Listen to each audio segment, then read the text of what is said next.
Hello everyone. I am delighted to find you back for this afternoon that will be very long, and we're going to start with a topic that concerns all of us, and that will impact us for a while. It's solidarity between generations in this society that how Jean-Hervé Lorenzi calls it, the society of aging, that we've entered. Just a few numbers to illustrate the problem that we're facing. By 2050, the people of over 80 years old will double, more than double. So this is why it is really important to organize this intergenerational solidarity.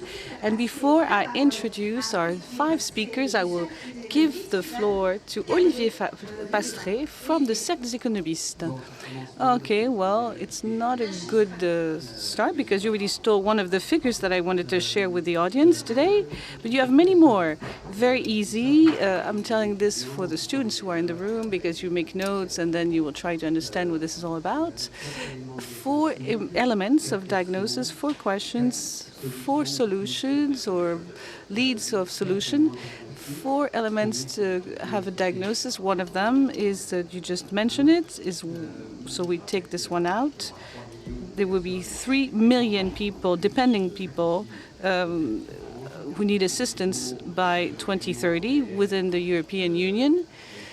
The over 65 years old should grow by 40% by 2030, and there's also a problem of inequality between the populations facing this general problem. There's some inequalities depending on cultures. Some cultures are more helping than benevolent than others. There's some problems of income, so there's some social inequalities that remain fundamental.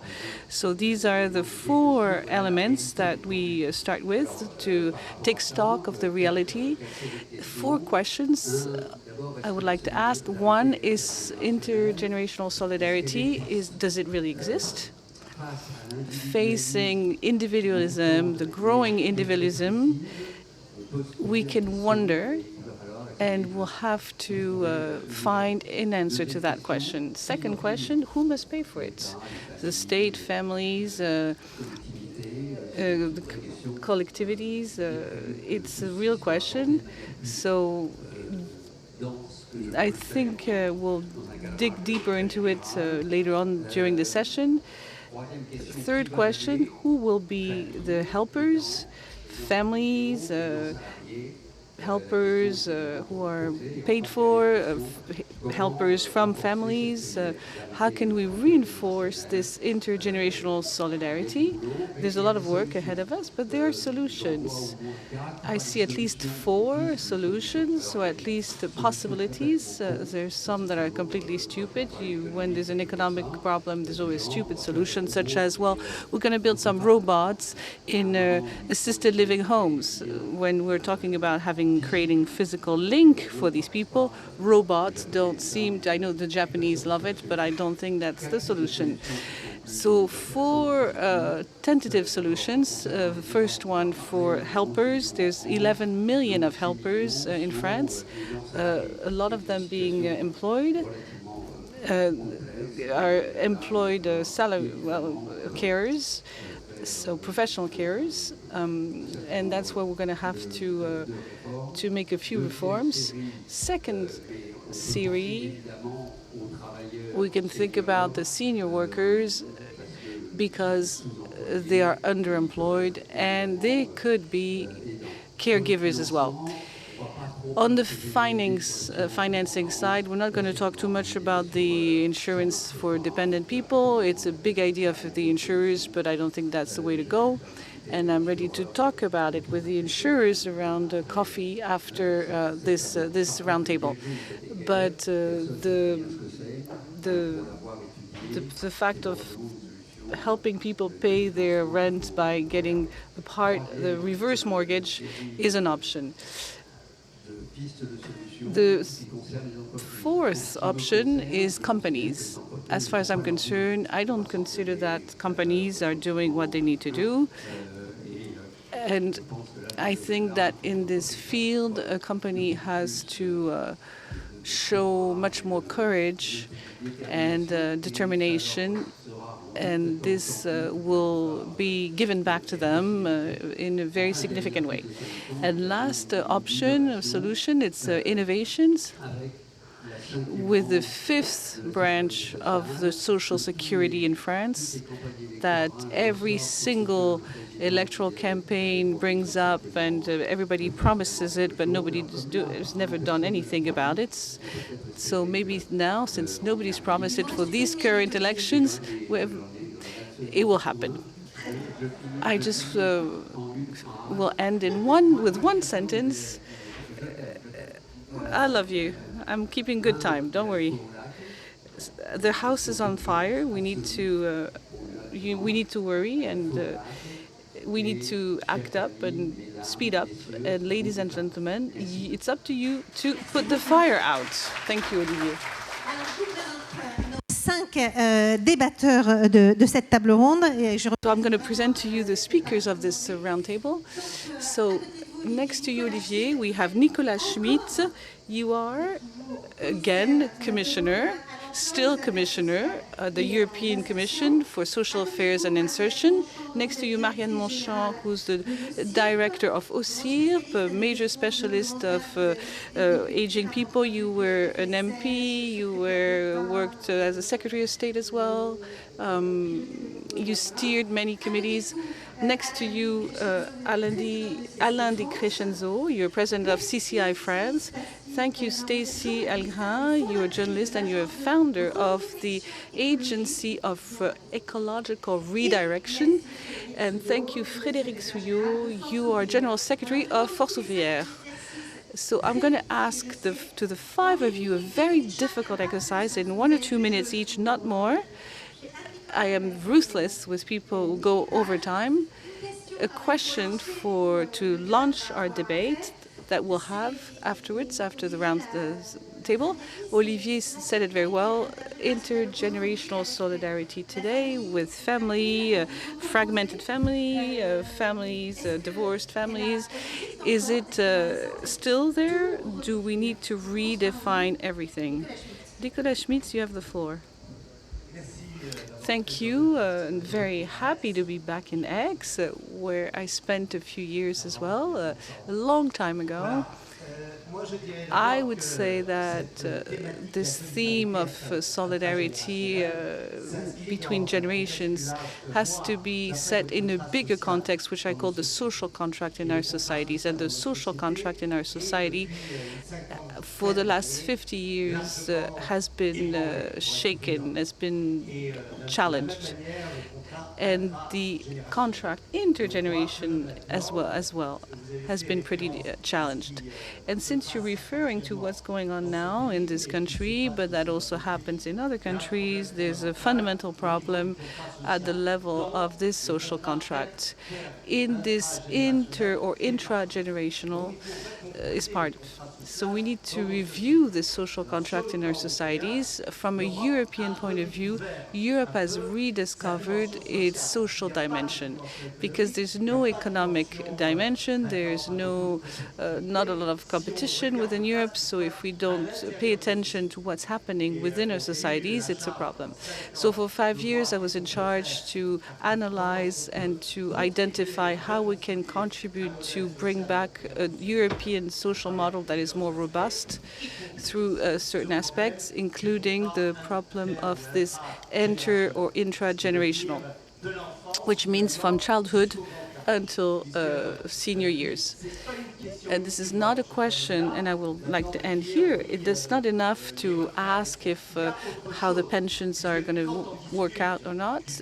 It's a different question because when we talk about the social climate, it is also part of the intergenerational contract.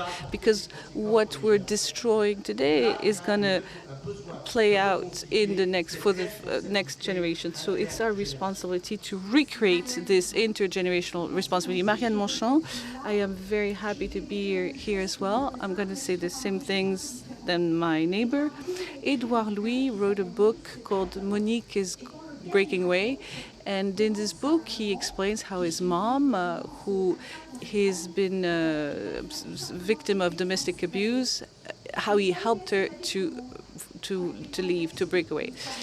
And for example, he would pay her a cab ride on the nights where things were bad at home by buying her a meal. Sometimes also he would help her pay her doctor's fees. And intergenerational solidarity is 19 billion. It's 2.2 billion from the younger ones to the elder. And if you look at all the problems of our social system and the economic and medical cost of mental health, then you really unveil something, and you see that there's some huge intergenerational transfers. It's there. We are all aware of it. Are there public policies adapted to take into account this social and socio-economic reality? It's something to think about and talk about.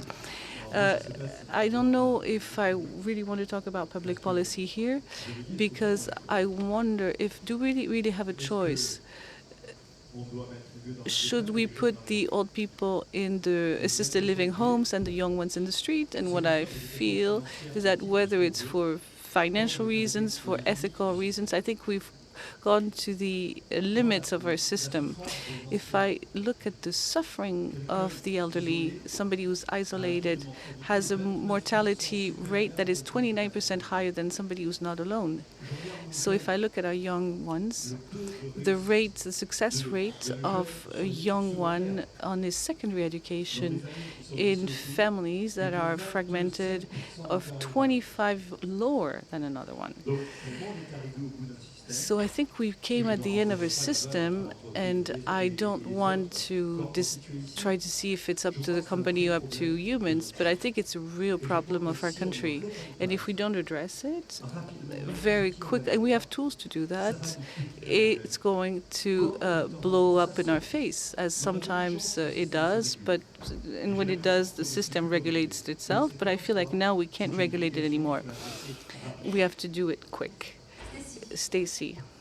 Thank you very much. Thank you for the invitation. I think I'm going to give a similar answer to the one of that Marianne brought. I grew up in the south, near Aix-en-Provence, near Berlétan, which is a major industrial area in France. And when you talk about the degradation of the intergenerational solidarity, you have to wonder about what kind of families you talk about. I grew up in a workers' family, and we would always repeat and we always hear the sentence, "We're going to make it, we're going to make it." So if this sentence, this mantra was always around, it was "we're going to," it was a common noun for the family, for the neighbors, for the community, who share this link. And what does it mean? It means that this success, when we talk about meritocracy, is because of this intergenerational mechanism that is not broken down at all. My parents accepted to work longer hours, to make sacrifices on their own well-being, to make sure that I could go to school and have secondary education. And today I accept to make some sacrifice on my work, etc., because I feel like I owe them so much in the success that I have today. So you have to send back what you're giving, what you've been giving. And I think that when we move along in the society, we forget that we have great models in workers' families, in underprivileged neighborhoods. We have great models that we should get inspired from. And when you're at the very bottom, this is when you realize that solidarity is very important. And at the scale of the society, and we saw it during COVID, but for these social class that I mentioned, it happens every day. It matters every day. And I would like everyone to understand those categories of the population that we tend to overlook.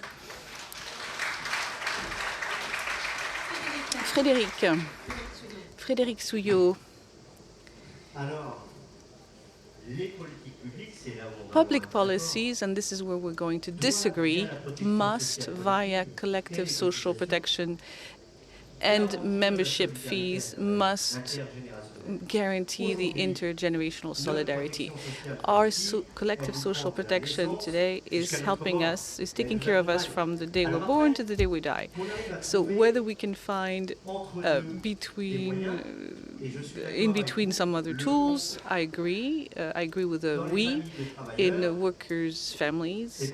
It's constantly, we use the word we, but for everyone. But the we is permanent, and the social lift does not always go up, it goes down again. In terms of public policies, and you talked about social policies and not economic policies, when we decide to privatize some assisted living homes, I don't want to remind you of this European scandal that we had recently, but if you decide to do the same thing for the private kindergarten, well, it's the same, or daycare system for kids, it's the same. The social dialogue in companies, we must discuss about this intergenerational link. And I don't want to talk to you about the change in the pension reform. How do we manage to have a conversation, find agreements that will make that for the carers and the close carers, let's give them the place that they have in the collective discussion to talk about intergenerational solidarity, our collective protection plan, which is still, I remember, the best solution. But if we talk about families and the family unit, society evolves, changes. There are more and more families that are broken. Yes, it exists. I had the custody of my kids, for example, and for men in 2000 it wasn't easy, and yet I kept raising them, and I hope that one day they'll give it back to me because the social elevator also goes down. Frédéric, you nearly started the debate because I wanted to start this debate with the question of public policies and how they're being built and designed. So when we prepared this debate, Marianne told me, I want to start with this to say that there is a problem in the construction of public policies because we have a benchmark that is not relevant anymore. Can you explain that in more details? And what is it a problem today? And this debate is also with the room. So if at some point you want to ask a question or make a comment, and we don't have the time for that, we should have a Q&A session at the end of the roundtable. But please free to raise your hand and ask a question. This is also what we're here for. Marianne, you have the floor on that topic. I'm going to take one example. I believe that if you like, most of our public policies are designed on the reference of the civil age to which you're going. So after 60, before 60, after 64, before 64, 18 or above. Instead, social protection should really look at the real age of the people, their biological age, their capacities to do something. And the biological age makes it possible to live a good life or not. And I'm going to give you an example. It could be also very important to watch what's happening in the professional sectors, because it's only in the professional sector in which you work, and if you get worn out, and if it's a difficult job, this is what is going to lead our citizens to reach maybe a biological age that in some cases is not going to be the same one than elsewhere. And when public policies are built from above and when they don't listen to the specificity that are linked to each professional sector, and we can take many other examples, they make mistakes. And among those mistakes, there are some decisions that are very abrupt, that are rash, and that exclude from the public policies a part of the citizens. And this is why I'm saying, if we want to avoid, I'm going to give us an example. This is the example I was taking. If you want to have the subsidy for, if you don't have enough autonomy, you have to be above 60. But what about if you have autonomy loss, if you have Alzheimer earlier than 60? So what do you do if it's the case? Are they considered people with disability? Are they considered elderly? And if it's because we have this construction before and after at the age to which you technically, officially retire or not, and that's what is wrong about it. We should really look at it in a different way and listen to social negotiation. Stacy, do you want to add something? Would you like to add something? Yes, I think it's about questioning vulnerability in society. Today we consider, in terms of generations, you've got what's before 25 and then what's after 64, and then you just make do with the years in between. So how many of you have small children? Children? No more? Okay. So you see it's quite warm, the temperature is going up, it's the summertime, it's normal. Would you leave your child in the car while you were shopping? No, obviously not. It wouldn't be a very responsible thing to do. Now, imagine that child. He's Fabrice. He's 60 years old. He's not in a car. He's in a barn with the same heat, working all day long. Would you do something to explain to the employer that it's not decent, it's not humane? No, we don't do that. So that person that I talked to you about is my father. Those are the conditions in which he works. In 40 degrees, he works in a closed environment, and his employer doesn't care. If we look at labor laws, there's no mention about maximum temperatures as of which you cannot work. We can talk about unemployment but what about vulnerability in our society at all ages? That's something that needs to be taken into account. So we're vulnerable, not just when we're young, not just when we're old. I think there are different times in our life when we become vulnerable and we need solidarity, but companies find it difficult to take that on board. Nicolas Schmidt, I could see you reacting to what we've just heard. You are a commissioner, a European commissioner. Does Europe have a role to play when it comes to the setting up of this intergenerational solidarity at European level? When we talk about these questions, is there a model in Europe, or are there several models, or can we pick and choose or draw inspiration for something that can be developed in France? Well, let's come back to the very specific case of global warming. And temperature rises. So this has become a social issue. Up to what temperature can we ask somebody to work normally, and in what conditions? So this is a European issue. There's a European agency that works on that aspect. So between Sweden and Sicily, there are some huge differences, habits that are different, cultures that are different. But the problem is there, and it has to be solved. There is a population problem. We want people to work longer. Now, I know that it's a very sensitive question. Yes, it is.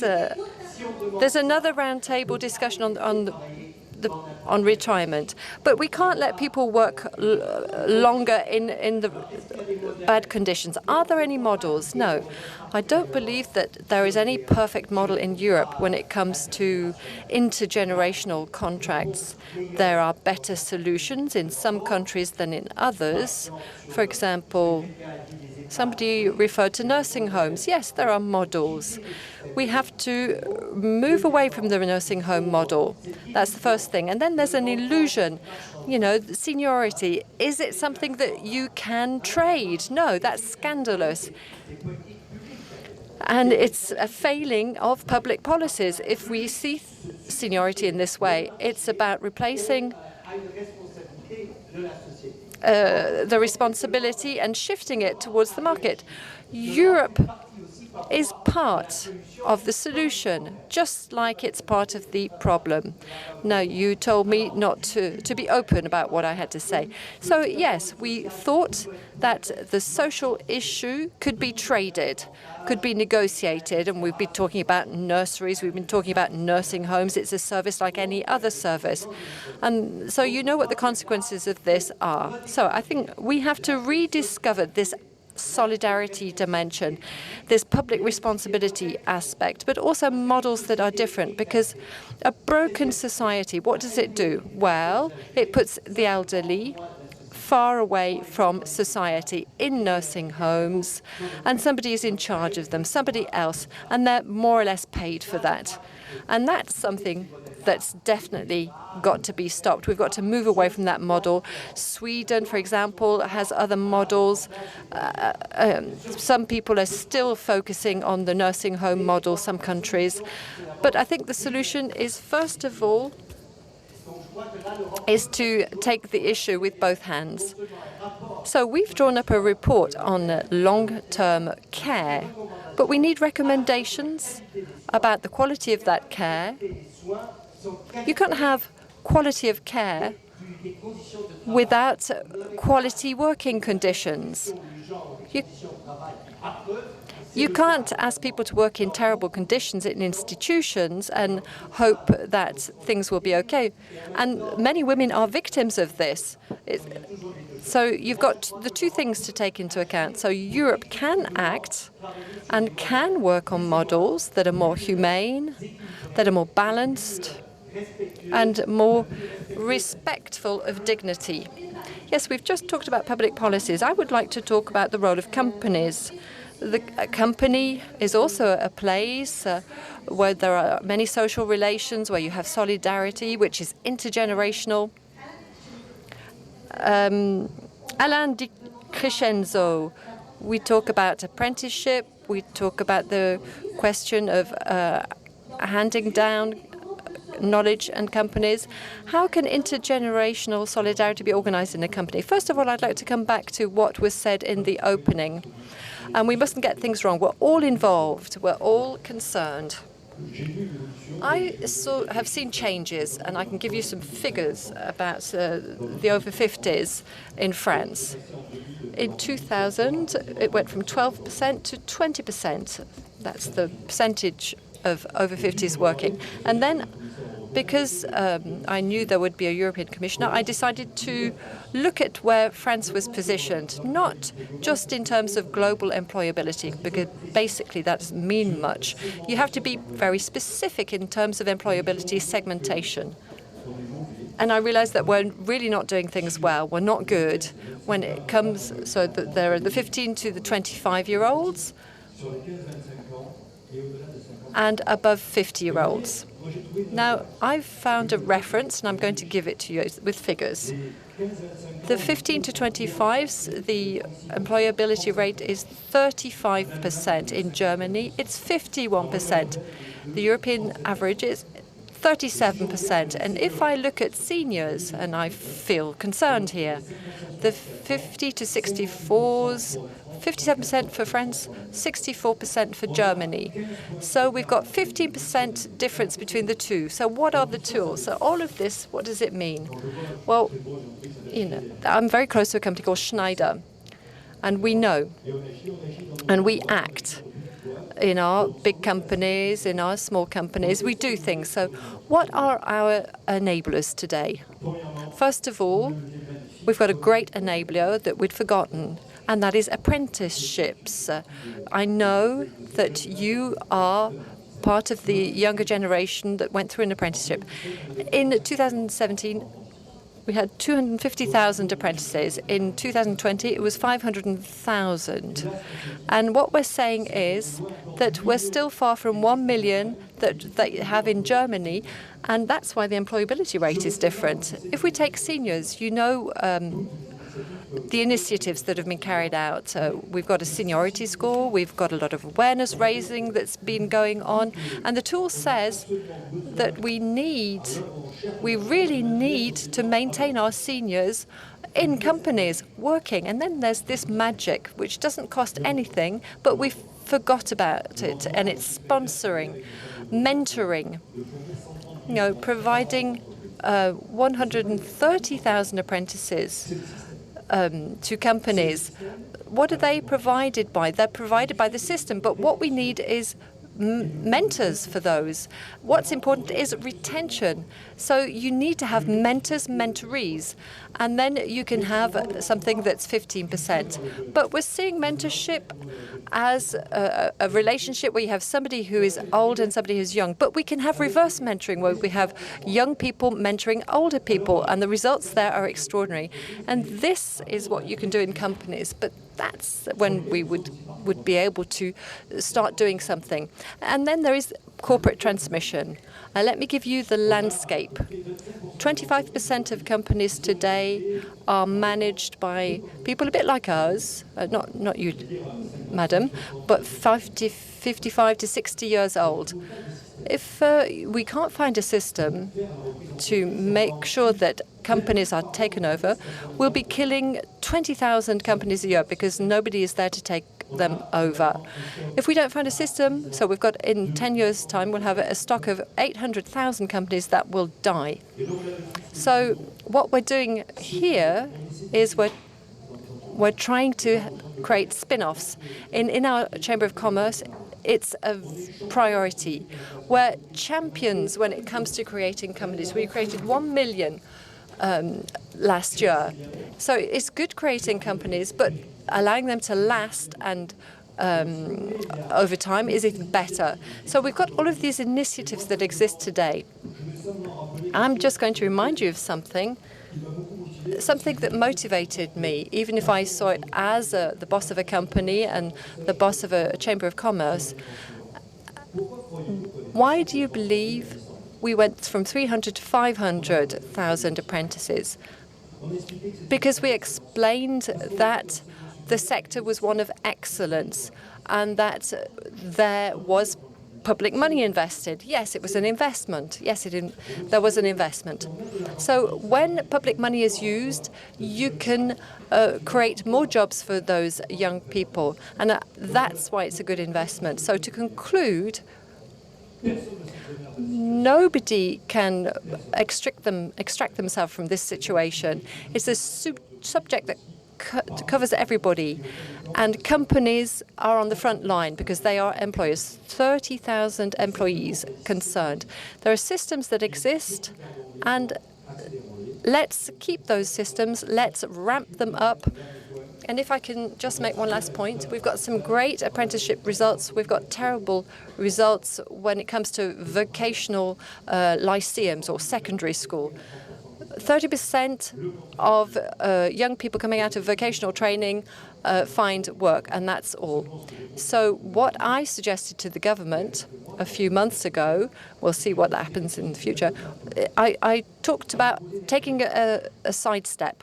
I talked about experimenting in overseas departments, in rural areas, and in urban areas, based on jobs where there's a lot of pressure. And I asked that there be a door with people who are benefiting from unemployment and those who are in vocational training, young people in vocational training. So good young people and less good young people. So I suggested that chambers of commerce organize 2 types of training that are covered. One, to help people get back to work, focusing on soft skills, you know, being able to talk to people, arrive on time, soft skills.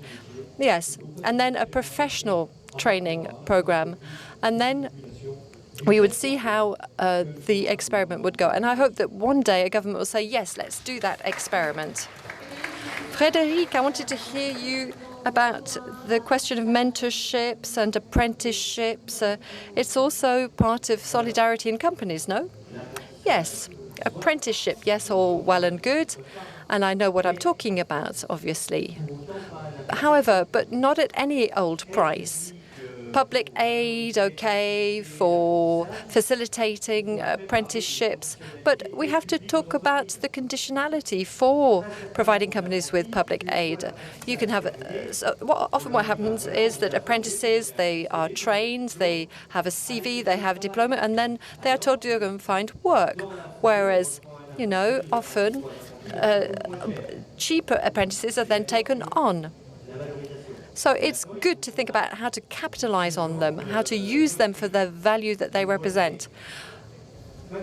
Now, when it comes to the basic ideas, so 15 to 25-year-olds and the 55 to 64-year-olds, if we take the OECD figures, and we look at the fight around the retirement reform, and then what we heard from the Chair of Economy in Aix and Marseille, if we multiply the rate by 10 points, we won't have any more problems financing retirement. Today, when we talk about tutoring or mentorship, we also have to think about senior employees. In labour laws, we need to remove the age of 45 from that association with senior employees, because that sets a kind of a level. And once you've gone above that level, above that threshold, well, you're looked at differently. So let's find some solutions for the 55 to 64-year-olds. Today, 50% of those who cash in on their pension are no longer in employment. They've lost their employment at about 54 to 55. They are either off sick or they are suffering from a disability. And for 18% of them, they're on unemployment benefit. So we've got retirement systems that are progressive, that involve passing on knowledge, and you know, young people don't know what it was like in the past. We're not talking about retirement. We're talking about solidarity. We're talking about care, the care system. But anyway, let's come to the basic ideas again. So contractual practices, welfare, this is what we have to manage properly. We have to find a national interprofessional agreement. It's not just about, you know, looking at things from an employment point of view. The state had decided to organize things in the past. However, let's keep people in companies as long as possible, but in the right working conditions, because, you know, the life expectancy of people, it hasn't changed since 2014. It's at 64. Let me take a very simple example of life expectancy, but while people are still in good health.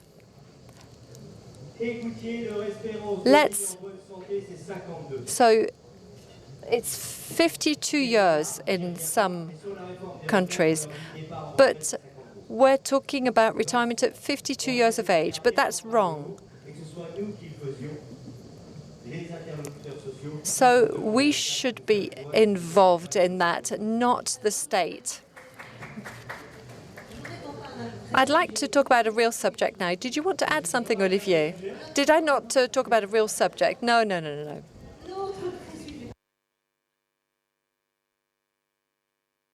I'm sorry. So I agree with, and I feel ironic. You know, like Saint Irene, who said, "Oh, everything's fine," even when her feet were burning. So it's like houses on fire, and we've talked about top-down things. Now, often institutions can't do anything because the working conditions are the way they are, and things will never be unified. But we've got two young ladies here. Maybe it's a question of chance that both of them are marvelous. They're saying, we've come from here, we've done this, we're going to do that. I would like to target unions and companies. I consider that for many years, unions were not interested. And I could talk for 4 hours about this, but no, you're not allowed to do that. No, I won't, don't worry. They're not interested in working conditions, and you can't say the opposite. So if we take companies, we've got some people who are talented, and we can applaud them, but you know, what you're explaining is not the reality of all companies, it's the reality of just some companies. I would like us to finish this panel discussion with just two things, and then I'll shut up. So each and every one of us, including myself, needs to make one concrete proposal, and that might be taken on board in the meeting's report. And then from the audience, everybody needs to think about how it might be possible to increase intergenerational solidarity. There's no point coming to listen to experts and say, oh, yeah, they're good, aren't they? No, but you need to be involved. We can help you, but each person, and I would take any case like you did. Okay, you have more than a minute, Olivier, so I'll stop here. Please think about it on your own case, on your exam, on your own question that you have to solve. There are two topics. There I see a lot of hands raised, and I promise you I'll give you the floor, but there's two topics that I'd like to tackle very quickly. I know we only have 15 minutes left, and is the subject of caregivers, and a huge question as well today, considering our public accounts, is financing. So what about the caregivers and their time off, and the public money? So on the time off for carers, companies have discovered the idea of aging by discovering that some of their employees were stuck because they had to go out and to take a leave from work to help their parents or their close ones, and it was incompatible with their professional life. And that's how the topic emerged. And this topic of aging, which is a societal subject and that does not penetrate so well the world of the company, started penetrating companies with this question of carers. And what is the public answer to that? It is interesting, but it's very risky. It is interesting because it put in place the idea of a leave of work for the carers. So, for example, what does it look like? Daily subsidies?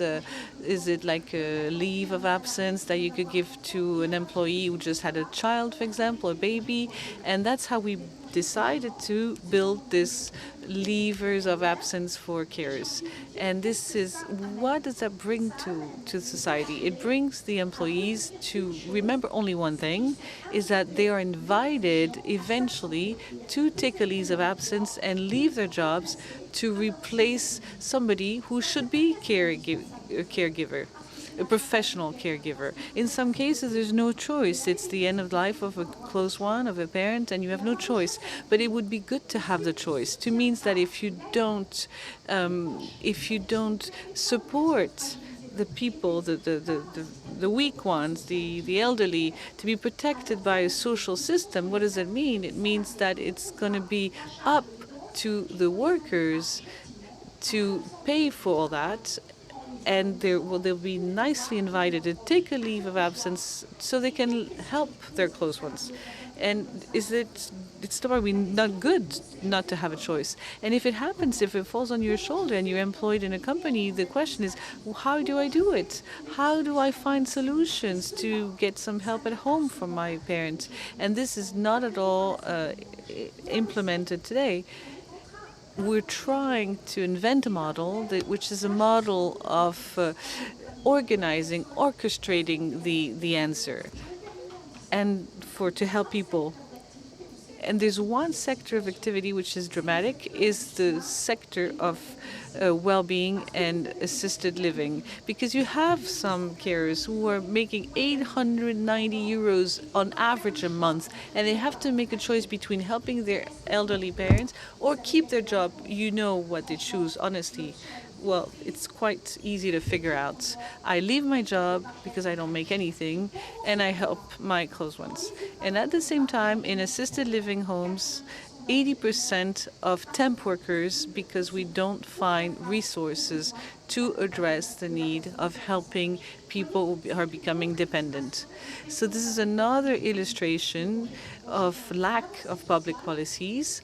It is the leave of absence is social progress, but not presented the way it is, because the employees should have the choice in the matter. It's a good transition with the question of funding. So I'd like to hear Frédéric and Alain Di CRESCENZO on the funding side. Okay, so I hope you're going to agree. No, I think we're going to become friends. On the carers, I would like to go back to 2 seconds, no longer. It's a social progress, but we have to own it. The trade unions, employees and employers, we need to negotiate on that. Otherwise, it was going to be an intergenerational mechanism, okay, but we will have the same problem. When you will be hired, you will be asked, how old are your parents? Do you remember the same question they would ask when they say, do you think you're going to have a child, a baby soon? And that will play against you. So it's a good mechanism, it's good social progress, but we need to work on it as a trade union. Now, on the funding, what about the fifth branch, financing this fifth branch of insurance, of collective social protection? First of all, before we create a fifth branch, because we hear about it every year in terms of spending, debt, etc. We are saying, and we've been saying for a while, that the public debt should be linked to companies, not to public subsidies. And what are public subsidies for, and under what conditions? How can we balance our budgets? The 10% of additional senior over 54 years old or 64 years old, it's a lot of money in the public budget. Gender parity is 6 billion as well. So let's stop seeing that as a debt, but let's make progress on it. Alain, and then Stacy. And then we give the floor to the room.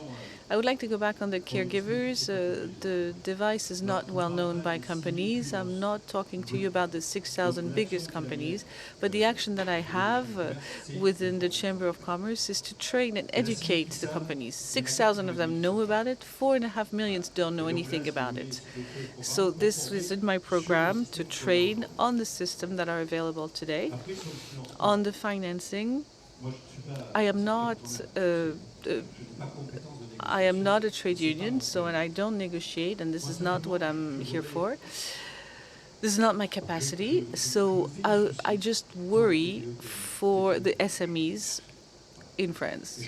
And in the financing that comes from the companies, if it's an additional financing, we have to be very careful and skeptical, because there are a lot of companies that are struggling. Structurally, it's complicated. The context is very difficult as well, so we have to be very careful to keep that balance. So yes, we have to take into account the system, but we should destroy the system of the very small company. I'll just give you the breakdown of companies. There's 4.5 million companies, 3.5 million with they're individual companies. I have 1.2 million, it's from 1 to 9, and all the rest is very few of them. So on this segment of from 0 to 9 workers, these companies are very fragile. So we're going to find some solutions of adaptation, but we have to be very careful not to ask more from them. 30 seconds, and I give the floor to Stacy. The fifth branch, the National Personal Insurance Organization, we're missing money. We're missing 20 million euros. The resources in the Social Security, whether they're coming from taxes on health insurance, and they're collected by collecting social charges from the workers. It's very hard to ask more. We call them social fees or social charges. But you know what I'm talking about, some money that is taken out from you every month to pay for that. So we can increase those social charges, because it would make our companies and independent companies even more fragile. Today we have health insurance. Who is eligible for savings?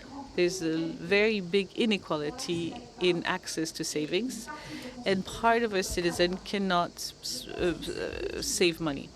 It would be useful within the collective negotiation to propose to the trade unions to look for a different horizon of collective bargaining, not to make progress economically or politically, but to reinforce the saving power of our citizens with solidarity mechanisms. We cannot say that there's no way to finance the loss of autonomy linked to age. Stacy? I'm aware that we're in an economic forum and we need to use economic words, but we talk about lending, that the house is on fire. When I hear that we need to negotiate and there's funding available, there's some things that we cannot negotiate with. There's the planet's limits, like climate warming, global warming, etc. But there's also some people who are dying before they can even enjoy their retirement in horrible conditions, when today you have companies that make huge profits that keep increasing the dividends every year, and they buy themselves champagne when the other ones are dying of thirst. I'm wondering to what point we're going to go, and we can always negotiate for those who make this country go around, because if we have millionaires in France, it's because there's some people like my dad who work hard, so these people have a lot of money. So it's about setting a social threshold and saying that this is not negotiable.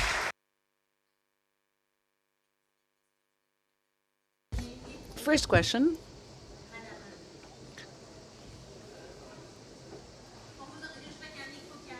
I think a mic is coming your way. So solidarity, intergenerational solidarity, we can also think about space. I will give you an example. I think it's in Nantes. You have a kindergarten, you have assisted living, you have students studio, housing for people with disability, and families. The elderly are in better health because they're walking by the kindergarten, they help the kids get out of school. Maybe sometimes they give a hand to a mom because the kid has a fever in the morning and she cannot get to her work, and they will watch the kid. So I think that we need to blend the populations, the ages, in one space. If when we build a big residential complex, why don't we already imagine to have a series of studios in one place for the people from this residence? Or maybe they're getting old and they're going to need to live on the ground floor because they won't be able to walk stairs anymore. They're going to need nurses who go around. It will cost less money to the social security. So it will allow everyone to stay close to their hairdresser, to their grocery shop, which is very important, where they have habits. I think we have to be a little bit creative. This was not a question, but it was a proposal. We're going to take 2 questions because we have 2 minutes left. Hello? Very quick question, very quick, and a proposal. Okay.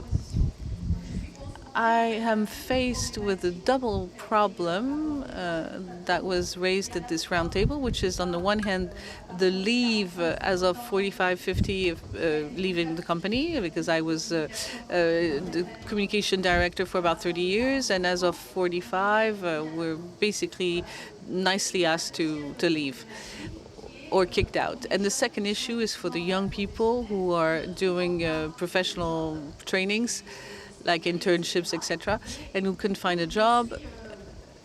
I looked at jobs at the national education, the French national education, and I am now in a job that was recently created. They love acronyms, RBDE, responsible of the Bureau of Company, the Office of Companies, and they are in charge of putting together, making a link between the companies and the professional institutions.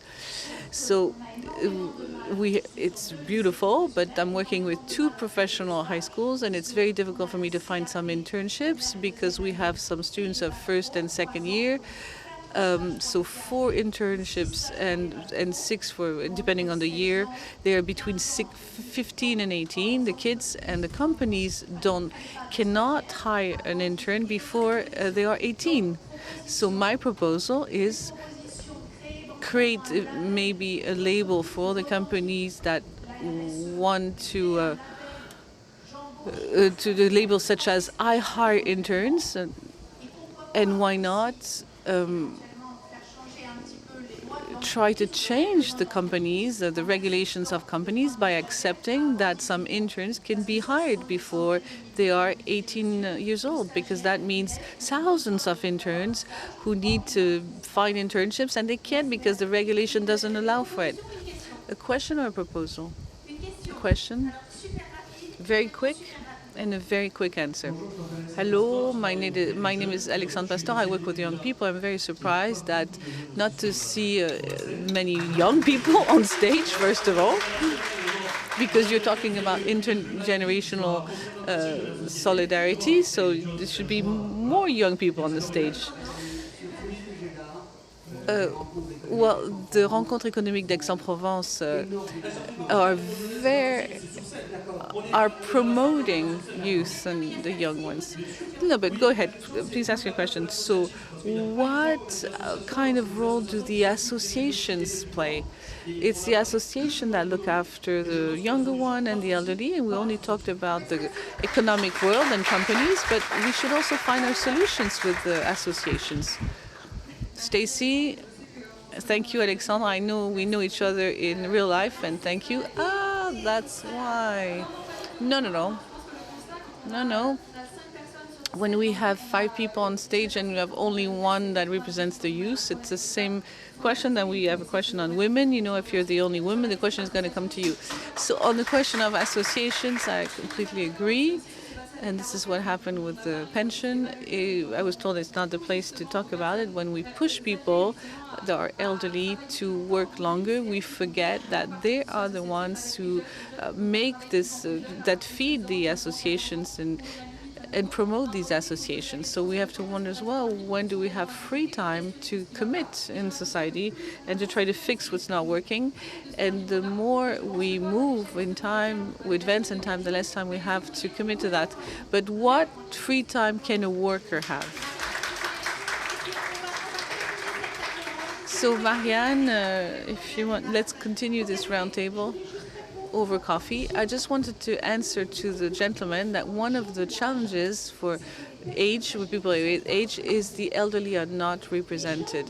The young ones are represented, but in a housing place that, for example, in a housing for elderly, it's the professionals who represent the elderly. And that's a real issue because the elderly should have a real representation themselves and not through somebody else. I'm very sorry. I'm being told to stop and to wrap up, and please continue and let's move this discussion elsewhere.